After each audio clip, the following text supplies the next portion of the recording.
അതിന് പരിപാടിയില്ലെങ്കിൽ കേരളം ഒരിക്കലും ഇതുവരെ കാണാത്ത അഗ്നിപർവ്വതം പൊട്ടിത്തെറിക്കുന്നത് പോലെ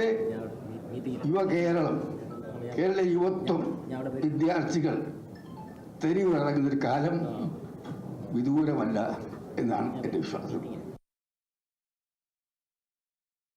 ഇനി നോക്കാം ടോപ്പ് ഹെഡ്ലൈൻസ്.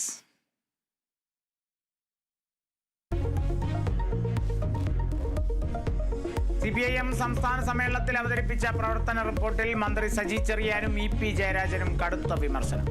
മന്ത്രി എന്ന നിലയിൽ സംസാരിക്കുമ്പോൾ സൂക്ഷ്മത പുലർത്തണം. EP ജയരാജനെ കൺവീനർ സ്ഥാനത്ത് നിന്ന് മാറ്റിയത് പ്രവർത്തന പരാജയം കണക്കിലെടുത്തു. പാർട്ടി നേതാക്കളും അംഗങ്ങളും സഹകരണ ബാങ്കുകളിൽ നിന്ന് ലോണെടുത്ത് തിരിച്ചടയ്ക്കാത്തതും പ്രതിസന്ധി. ലീഗിനെ കൂടെ നിർത്തുന്നതിൽ ഗൗരവ ചർച്ചയാവാമെന്നും പ്രവർത്തന റിപ്പോർട്ട്.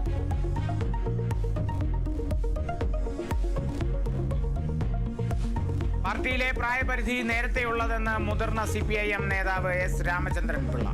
പുതിയ തലമുറയെ പാർട്ടിയുടെ തലപ്പത്തേക്ക് കൊണ്ടുവരികയാണ് ലക്ഷ്യം.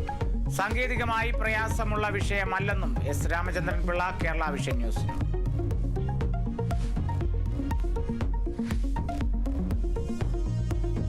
ചോദ്യപേപ്പർ ചോർച്ചാ കേസിൽ MS solution CEO Muhammad Shuhaib കീഴടങ്ങിയത് കോഴിക്കോട് ക്രൈംബ്രാഞ്ച് ഓഫീസിലെത്തി. നടപടി ഹൈക്കോടതി മുൻകൂർ ജാമ്യം നിഷേധിച്ചതിന് പിന്നാലെ. കേസിന് പിന്നിൽ MS സൊല്യൂഷനെ തകർക്കാനുള്ള സ്വകാര്യ സ്ഥാപനത്തിന്റെ ശ്രമമെന്ന് ഷുഹൈബ്.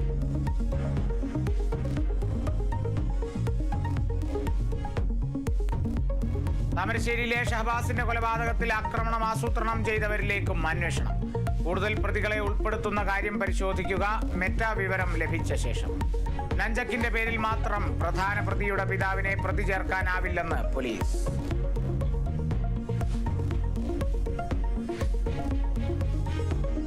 ആശാവർക്കർമാരുടെ രാപ്പകൽ സമരം 25ാം ദിവസം. വേതന വർധനയുൾപ്പെടെയുള്ള ആവശ്യങ്ങളിൽ നിന്നും പിന്നോട്ടില്ലെന്ന് ആശാമാർ. മറ്റന്നാൾ വനിതാ ദിനത്തിൽ മഹാസംഗമം.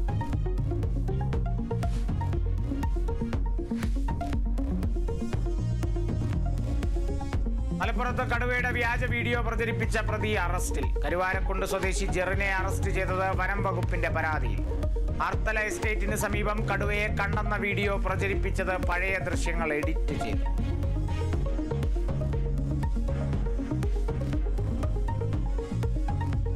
ദേശീയ പ്രസിഡന്റ് MK ഫൈസിയുടെ അറസ്റ്റിന് പിന്നാലെ SDPI ഓഫീസുകളിൽ രാജ്യവ്യാപക റെയ്ഡ് നടത്തി ED.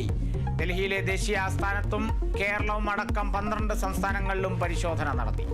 BJP സർക്കാരിന്റെ ജനാധിപത്യ വിരുദ്ധ നടപടിയെന്ന് SDPI. പലയിടങ്ങളിലും പ്രതിഷേധം.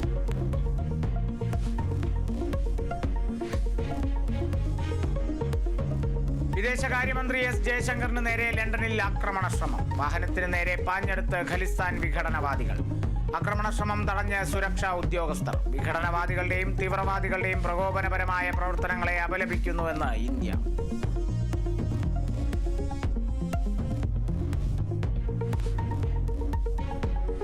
ഹമാസിന് അന്ത്യശാസനവുമായി അമേരിക്ക. ബന്ദികളെ വിട്ടയച്ചില്ലെങ്കിൽ ഹമാസിനെ പൂർണ്ണമായി നശിപ്പിക്കുമെന്ന് മുന്നറിയിപ്പ്.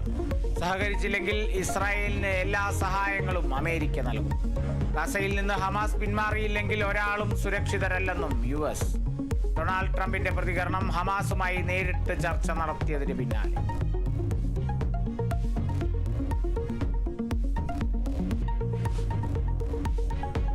വിരമിക്കൽ തീരുമാനം പിൻവലിച്ച ഇന്ത്യൻ ഫുട്ബോൾ ഇതിഹാസം സുനിൽ ഛേത്രി വീണ്ടും തിരിച്ചെത്തുന്നു. ഈ മാസത്തെ മത്സരങ്ങളിൽ ഇന്ത്യയ്ക്കായി കളിക്കും. വീണ്ടും ബൂട്ടണിയുന്നത് ഓൾ ഇന്ത്യ ഫുട്ബോൾ ഫെഡറേഷനുമായും ഹെഡ് കോച്ച് മനോലോ മാർക്കസുമായും നടത്തിയ ചർച്ചയെ തുടർന്നു.